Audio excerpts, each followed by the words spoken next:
حالات ایسے ہو جائیں اس وقت اللہ امتحان لیتا ہے کہ اب یہ کیا کرتا ہے.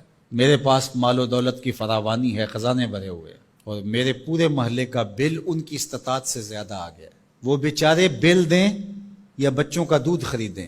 اب امتحان آیا تھا سیٹھ صاحب کا، اب امتحان آیا تھا امیر شہر کا، اب امتحان آیا تھا اس دولت مند کا. امام شافعی فرماتے ہیں نقص اموال کا مفہوم یہ ہے، اللہ اب پرکھتا ہے کہ اب یہ تجوریاں کھولتا ہے یا اب یہ موقع سے فائدہ حاصل کر کے مزید دولت اکٹھی کرتا ہے.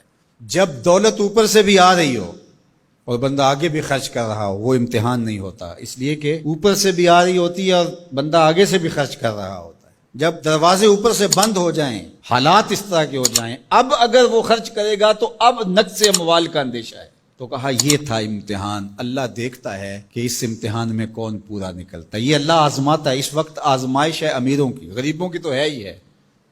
غریب تو بیچارے مر گئے ہیں، ان کے پاس ہی کچھ نہیں رہا، ان کی تو زندگی زہرناک ہو گئی ہے، وہ تو جس حالت میں ہیں الیاذ باللہ. لیکن اس سے بڑا امتحان امراء کا ہے، اہل ثروت کا ہے. یہ ہے ابتلا جو امام شافعی فرماتے ہیں.